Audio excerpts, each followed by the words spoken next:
So good afternoon, everyone. This is Audrey Russo, and it's approaching the end of April. Can't even believe it. I'm thrilled to be here, President and CEO of the Pittsburgh Technology Council and our wholly owned subsidiary 40 by 80, which is the longitude and latitude of Pittsburgh. And you're going to hear more about the work that we do in this charitable part of our organization, particularly as it relates to talent development and pathways for people who want to do other things than go right to college. So we're pretty excited about that. You'll hear more about that soon. Also want to thank Huntington Bank for them being just incredible partners with us for a long time and placing bets on us as we do lots of experiments, this being one. So I'm thrilled in a moment to introduce Diane Sterthous, and she has been a long friend of ours at the Department of Community and Economic Development, otherwise known as DCED. Before I bring her to the forefront, I want to just remind everyone we've muted your microphones. There's opportunities for chat. This is not an opportunity to sell your wares, but this is an opportunity to ask questions about the topics at hand. So on that note, I'm going to bring forth Diane, and I'm so thrilled for you to be here. You have just been, you know, a behind the scenes support person, watching and advising and just doing some things that many people might not really understand and really should be applauding in terms of the work that you do for us. So we are thrilled to have you here. So let's, first of all, what I'd love to do is ask about who is Diane? How did you get there? What is the work that you do, and maybe something about yourself in terms of your passion? Oh, great. Oh, thanks so much. Thanks for having me, Audrey. And, you know, I consider your program to be a lifeline during, you know, the COVID shutdown. You guys are at it every day, and I think it's incredible. And you've obviously hosted a lot of our sponsors. I'm starting to get a complex that, that you might not invite me. But thank you for having me on. Just a little bit of background on me. I began my career in the not too distant future and really on the public market side, money management, stock trading, options trading, migrated to bond trading, and was actually recruited by the Pennsylvania State Employees Retirement System in the 1990s to run the fixed income program. But it was there that, you know, the program started migrating over to more to equities and to more exotic things like alternatives. And I was asked to, and it was really one of the luckiest things that ever happened to me in my career, I was asked to run the private equity portfolio. And it was sort of a trial by fire. I learned a ton in a 3-year time period doing that. And then I was able to, I was hired by the Glenmead Trust Company to work as part of a team to manage the assets of the Pew Charitable Trust, the private equity assets. And at the time, Pew was one of the largest private foundations in the country. So they had a sizable private equity portfolio. And then I came back to the States 6 years ago to manage the DCED portfolio, and it's been a blast. Well, you know, we're going to talk a little bit about that DCED portfolio, the Ben Franklins, et cetera, but private equity is very different than venture. Mm-hmm. Yes. Right? Oh, yeah, for sure. You know, a lot more in terms of absolute dollars. You know, the transactions, the way they're structured is different. The incorporation of leverage, major. And, you know, you're dealing with mature companies. But the venture side, and it's really fun. The venture side is all about brand new ideas, startups, entrepreneurs, some of which are really young, you know. So it's a side of the markets that needs a lot of care and feeding, and it's very interesting. It's great to be a part of it. What's the day in the life of Diane at work? What's it like? You know, a lot of, well, you know, it's funny. My title is Venture Capital Advisor, but I always say that really doesn't speak to sort of what the job entails. It's really soup to nuts. You know, a lot of what I do is, well, we get a lot of solicitations, as you might imagine, from venture firms. You know, I'm always talking to at least a handful of venture firms. Mm-hmm. But I will say that what I do mostly, and doing like investigation, evaluation on those firms. But I spend a lot of my time monitoring the current portfolio. And a lot of people don't know this, but DCED has been involved in the venture capital sort of fund space since about, well, at least 20 years ago. In fact, I could put some numbers on that. The DCED has deployed about 168 million across 72 funds. So it's a lot of activity, a lot of funds. A good deal of those funds are still active. They're either in, kind of build up mode, investing, or harvesting mode. So I want to say that it's got to be over 60 funds that are still active. So I spend a lot of time monitoring what's going on with those funds. They send us quarterly information. We're now in annual meeting season. They're constantly things that are, that need to be addressed with those funds. So yeah, but overall at DCED, we have two verticals that are active in venture capital. One is the BFTDA and one is the Commonwealth Financing Authority. Right now, the BFTDA is the vertical that is most active and is in a continuation phase of accepting applications from venture capital funds. So let's talk about that. Not everyone knows what the acronym is. And so let's talk about the history of the Ben Franklin program. And, people might not understand, even we use the terminology, the Bens, but there might be people on the call who don't understand sort of the history and what that entails. Yeah, I mean, it's something that I think the Commonwealth can point to with real pride, is this notion that the Ben Franklin Technology Authority, that has been in place since the early 1980s to help startup companies. There are 5 offices across the Commonwealth, and all of these offices provide a variety of functions, to really assist companies from a guidance standpoint, from a strategy standpoint. They run little accelerators. They actually invest capital. They offer grants as well as investments themselves into small companies. It's all done, all to help Pennsylvania domiciled companies.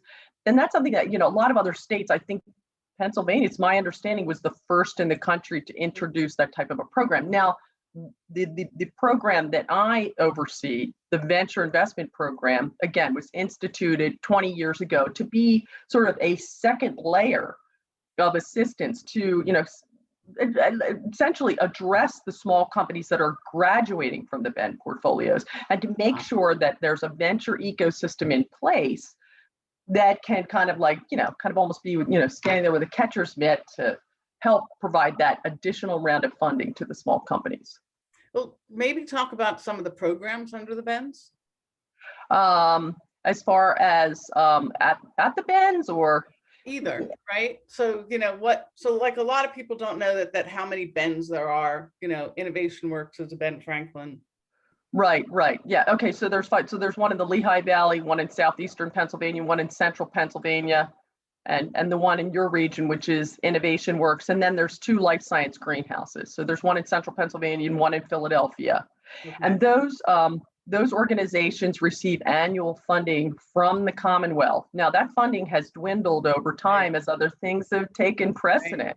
But I will say that, I think that the organizations themselves, and, Rich Lunak and Gary Glauser lead the charge in your region. I mean, I think that those individuals have done a lot with a little. And you can see, I mean, they continually, they maintain office space. They have programs where they, that have specific timed programs where you get guidance, you enter into a specific, I think IW has the hardware and the life science components to what they do that help different companies depending on what the industry focuses of those companies. And then they run events, all sorts of things, in terms of enlightening companies with regards to accounting practices, how to raise the next round of financing, make introductions to other venture capitalists.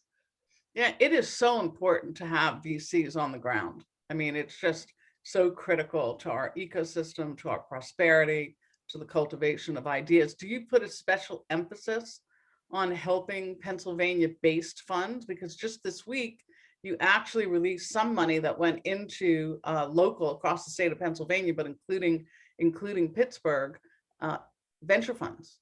So, oh yeah, I mean, again, I mean, that is, if anything, the biggest emphasis on what I do is to keep that community alive. and to, to really be sort of, if anything, hopefully a consistent provider of capital to that community, in a perfect setting. And let me just give you an example. We have firms, like I mentioned, I mean, the state has been putting out money since 2020 or the year 2000. And, some of the firms that we deal with, across 72 funds, but some of the firms that we deal with, like, for example, one in your neck of the woods, Magarac, they've rebranded themselves. They were Draper Triangle. Right. We have exposure to every single one of their funds except their first fund. We would like to, in a perfect world, be there to invest in every sequential fund that, a group that has staying power and has demonstrated some success is able to raise over time. A lot of the, what we do and what I do, when we get introduced to a group, when we're evaluating a group, so much, it's very important that we do a lot of work up front before we invest with a group, because as many people, I don't know if a lot of people on the call realize, these, the venture capital funds that we get involved with are 10-year lived instruments. And in many cases, actually, the 10 years winds up translating into a much longer time frame because they have the ability to extend their funds. We have funds in our program, no lie, that are like into their 16th year. So, these are long-standing relationships. So we want to make sure that we understand all of the components of what we're getting involved in. Now, despite the fact that these are 10-year lived instruments, the Draper people, for example, in the first 4 to 5 years, you have an investment period. But then once all of that investment capital that a venture capital group has raised is actually invested, they're out of capital. They want to come back to the market. And that, and you talked to the Drive guys yesterday, we would, again, all things being equal, as long as, everything that we saw was in place, things are working according to the way that we envisioned them, we want to be there to sequentially invest with these groups to help support them. Now, some of our money we set aside, and we want to make sure that we're also spreading the wealth to brand new teams. And that's another kind of a whole other phenomenon that I think in today's market is something that people can't appreciate. I mean, the venture capital world has been around really in an institutional sense since the early since the late 60s, 1970s. But it's really become far more institutionalized, I would say, in the last 10 to 15 years. You have the haves and the have-nots. You have these, West Coast firms that raise billions of dollars. They have, they have a global presence, but then you have the rest of the world. The average size of a venture fund right now is about 150 million. Is it? Yeah, it's only like 150 million, believe it or not. And there are so many like startup funds, we were talking about it before we got on the call, that, it's a daunting proposition to start. You'd think right now, because the venture world is so vibrant and so much stuff is going on with the IPO market, et cetera, that there would be, it would be pretty easy. It's not as easy as it appears. No, it's not. But your encouragement in helping, like I mentioned earlier, there are 3 funds that you helped this week. Your encouragement and your belief in those funds does really do a lot. Yeah. In fact, we have, since my arrival, and with the blessing of the board, our board is incredibly supportive. I made some changes to really kind of, I would say, make our application process easier and more user-friendly for venture firms, especially new venture firms. And what I did was I actually parsed the application process into 2 phases. And that kind of sounds clunky, right? You think, oh, God, geez. But it actually, I think, makes it a lot simpler, because the first part of our application process, we ask for bare bones information from a group. And then I take that information and we actually have a 2-part approval process with the BFTDA. We have an investment committee that really vets the nitty-gritty Mhm. on the transactions, on the funds, and then the board. I mean, if it passes muster with the investment committee, it goes to the board. But in the first part of our application process, I kind of distill the information, summarize it somewhat, take it to the committee. If it's something that we think really kind of fits our mission, if we think that it's something that sizes up, something that we can get comfortable with, we take it to the next level and we ask for a lot more information. And I think that, I don't want to get ahead, but I actually want to talk a little bit about the due diligence that we do. But I will say that that is one of the key, I would say, value add things that we do for our venture groups in Pennsylvania is this notion that, again, like I just said, average venture size right now is 150 million, which is so funny. We're like laughing. It doesn't sound like a lot of money. Our firms in Pennsylvania, average fund size is less than 50 million. In fact, the groups that we just approved, only 25 million-ish in size. So we're talking really small. I know. But the thing that we do, our venture groups, by virtue of that, they're very small. They raise a lot of money from wealthy individuals, family offices. So not institutional money. But by virtue of the fact that we come in and we do a ton of information, we have a lot of people looking at it. It's kind of funny. The BFTDA board is 20 people. It's like I always laugh. It's like the Philadelphia Opera Board. It's like huge. We have a lot of people looking at these things. When we come in, it is major validation for these groups to go. And I think it builds credibility. A lot of these folks will admit that they look to us to be very early on, to do a lot of work up front, and then that helps them to go forward and hopefully achieve their target capitalization. Yeah.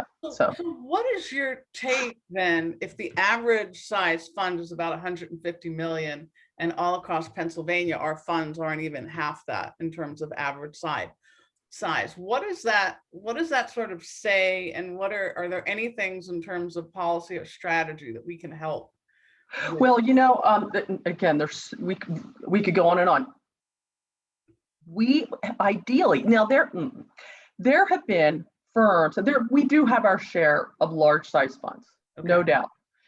And there have been firms that have been part of our program in the past that have literally graduated from our program. Groups like New Spring Capital. Edison, who's actually not in Pennsylvania, but they've done so well. But that's another thing. I mean, we want to back groups that are not only doing, paying a lot of attention to Pennsylvania, investing in early stage, but really groups that need our capital. I mean, if it's a group that doesn't, I mean, if we're just going to be, and by the way, I mean, our average size commitment is $2 million. It's not a lot. It's not, we're not the retirement system. Right. It's a shame. So we have to do a lot with a little. And so, and it actually turns out, I mean, we talk a lot about, what are we getting bang for our buck? So when you think about it, we're $2 million in a $40-ish million fund. That's not a lot, but it translates into a lot of jobs, a lot of companies, and a lot of jobs being created, which we do track. So, so we, again, I mean, Pennsylvania, we've got, I'm trying to think too, a lot of these groups are out of first round. Mm-hmm. They would never even need us, right? First round out of Bala Cynwyd here, LLR, Milestone. There's a lot of groups here that they just don't need our capital. And, they've actually transitioned away from very early stage. They're doing more later stage, more growth equity. And that's not in our wheelhouse. So. But even though you say 2 million isn't a lot, it's actually phenomenal to help these new venture funds who are trying to get traction, because you're adding credibility, because you have a vetting process and you're taking people through that. So while you're saying it's a small amount of money, it actually is meaningful to try to move the needle so that other people can invest in those funds. Yeah, no, and no doubt about it. Our venture firms are very appreciative of the capital. I mean, mm-hmm. very deferential, and I mean, and something to keep in mind. I think we've actually been really trying to be a little more strategic in the last 5 years in terms of the capital that we actually deploy. The range of our capital commitments historically has actually been like $500,000 to literally as much as 10 million. There's a story behind that 10 million, but more recently, it's really 1 to 4 million. And so we, the board has the leeway to really kind of make that call in terms of, the intensity, the degree to which we want to get involved with a group. Mm-hmm. And I would say that, who would get 4 million? Well, that would be a group like, somebody who has come back to market sequentially. They've managed our money in the past. We've gotten back all of our money and then some. When we look at their returns from a relative standpoint, they rank very high nationally. It's a team that's been together for a really long time. They spend a lot of time in Pennsylvania.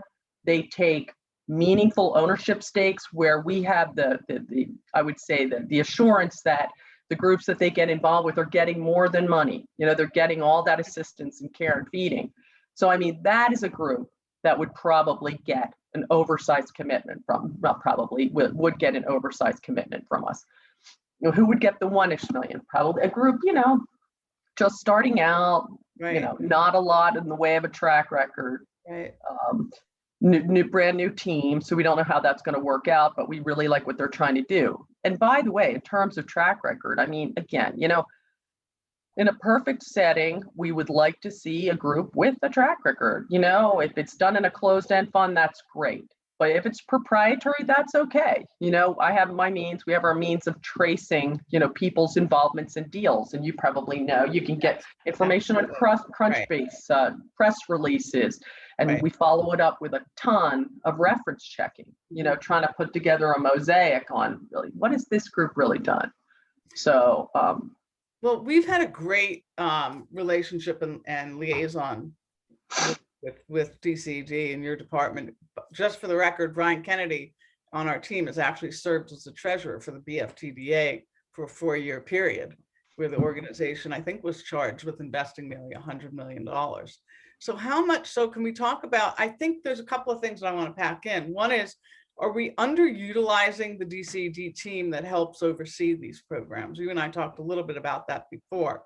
You have a vast network, even though you will self-deprecate a little bit by saying you've been out of touch, but I don't believe that. I know that you have a vast network, So how might we help entrepreneurs in terms of using you as a resource in terms of connections? Are there things we can think about? Well, the perfect question, because, again, I think that's one of the key things that we can provide, and, probably sort of innocent bystander would not, grasp, just sort of kind of getting a sense of what we do. But, I would also say that one of the reasons why the Commonwealth and the board is so interested in maintaining this program is this notion that by virtue of the fact that we are closely involved, obviously we were giving money to these venture firms, and we also want to maintain the prospect of conducting repeat investments with these firms, right. That, we can make introductions to companies, and we get individual companies approaching DCED all the time. We have something called the Business One-Stop Shop, which is just sort of a first line of, you want to call it defense, but, an entry point for, calling DCED. What do you do? Obviously our website, that hosts all the programs. Okay, but the company's approaching us and they're looking for startup capital. That call tends to land, on my desk, and then and it's what I will do is get a good look at the company, talk to the entrepreneur, and really try to assess what type of company this is, so that I can make the appropriate introduction. And of course, it is a warm introduction. It is very difficult to cold call a venture firm when you have no affiliation with that venture firm. But because, we're an important relationship with these firms, they, and a lot of, and they know when we invest with them, that is going to be part and parcel of the relationship, that they will need to, from time to time, give a warm, a serious look at the firms that we introduce. And then just by virtue of my prior career involvements, I do have connections with the greater metro world, and happy to sort of try to guide someone in the direction that they need to go in terms of, because there's so many different firms out there that have, because of the maturation of the asset class, have developed specializations, and it's important to, it's not always obvious who those firms are. Right. Well, good. We're going to follow up with you on that so that we can figure out some really nice pathways to strengthen this, because you're an asset. We can send people to the website. We'll definitely share that as well. Innovate in PA, the Innovate in PA program is one example of some of the work that DCED had done in the venture space. Is there anything else coming around the bend? Are there any things that maybe you want to share with us? Yeah, it's funny. The Innovate in Pennsylvania program was introduced in 2014. And, on my arrival, we began to spend that money, and we have made the most of it and exhausted it as of last year. So we are now reinvesting capital that's been returned to us, which is fortunate that we are able to do that. And there has been money that's come back. At the BFTDA, we've gotten back over 60% of the capital that's been invested, and there's more money coming in. As you mentioned, we just got money in from Thought and Jazz, which is tremendous. I know, I mentioned that to everyone just yesterday. But we're hoping that with Biden's stimulus package, we are of the understanding that Pennsylvania will be allocated capital. The application program, I believe, is opening sometime in June. It's going to be open June through December, and the agency intends to apply for some of that money. And it's already being planned and anticipated that some of that money will flow to this program. So fingers crossed. Yeah, fingers crossed. Yeah. Big. So what else do you want to say? Do you think there's anything that I overlooked? I mean, you do so many different things. Is there any, there's a question here, how much dry powder does BFTDA have right now? Are there any things that you want to share with us? That's a good question. Yeah, that's a really good question. And again, it's like sort of good news, bad news sort of thing. I mean, right now we have like about $5 million in dry powder. And, when you think about it, average commitment size, $2 million, but we are getting money back. We just got money back this week. Our distributions did slow down as of last year. I'm hoping that picks up a little bit this year, because we had a steady flow of distributions coming back to us, just again, up until the COVID shutdown. But we're also, like I said, I mean, the agency is going to be throwing its efforts, seriously toward trying to pursue these federal dollars. And we're hoping to see some replenishment in the near term. Yeah. But, go ahead. You do reinvest the returns that you've gotten, though. So, for example, you mentioned 2 of them right now. I'm sure there are many others. You're reinvesting that, right? Right. So that is what we're doing. So our capital source at this point in time is our current managers, actually the more tenured ones. But yeah. So and they know it. We're, like I said, we're very appreciative of any and all capital that can flow our way. Seriously. If anything, I mean, I'd love it if we had some sort of a unicorn in our portfolio. We have not had that. I mean, just a couple of years ago, we've had a couple of what I would consider to be, venture winners, 30 times our money. We've had a couple of those. And we have some things in the hopper. Oh, something I didn't mention, though. I mean, the governor, the governor's office last year, I mean, marshaled all of its forces, encouraged DCED to come up with ideas to address, what was going on with COVID. And the board approved a plan. We actually emergency funded 30 of our companies last year. Oh, right. That's right. Across 11 of our managers. And I'm looking to that as a potential source of near-term capital, because, it's kind of funny. A couple things emerged from that program. There was a lot of need from Western Pennsylvania, but a number of the companies, we made it a point. We weren't going to, save zombie companies. These had to be promising companies. But a lot of the companies, were fairly mature in terms of, we think about early stage, a lot of the companies are seed. Turned out that the average age of the companies that we wound up supporting were about 4.5 years. Okay. So we're hoping for a quick turnaround. We already got it. We already got one of the loans paid off. So we'll see. Yeah. That's exciting. So do you think we overlooked anything? This has been a packed 30 minutes with you and a joy. Really appreciate your leadership. So is there anything else that you want to make sure that we get out? Because we'll be doing follow-up with you, but is there I would say that, it's kind of funny, like what's changed. I mean, I've seen a lot of changes, obviously, in the time that in my time at DCED, it's kind of crazy. In the time it's really flown, but yeah, there are a lot of changes. I'd say that, there's a lot of money that's been raised, a lot of money kind of in circulation for venture capital, but I keep hearing, and I see it sort of, come forth in our portfolios, this notion that there's a ton of deal flow. I think all the efforts that the Commonwealth has made toward really trying to encourage and stimulate startup activity is really being, is materializing. It's really, it's nice. And it's funny because, the Penn State, the Invent Penn State, I think they're having the conference this year. It might be a virtual conference nonetheless, but it's really interesting to see all the activity coming out of Penn State. It's interesting to me that, in today's world, when you're a college student, I mean, I don't know about you, but I worked in a restaurant during college.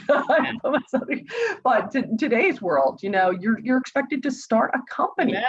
And it's really happening. And I think that our venture people and our venture people talk about not only the flow of companies, but the quality of those companies has also improved. So it's very uplifting.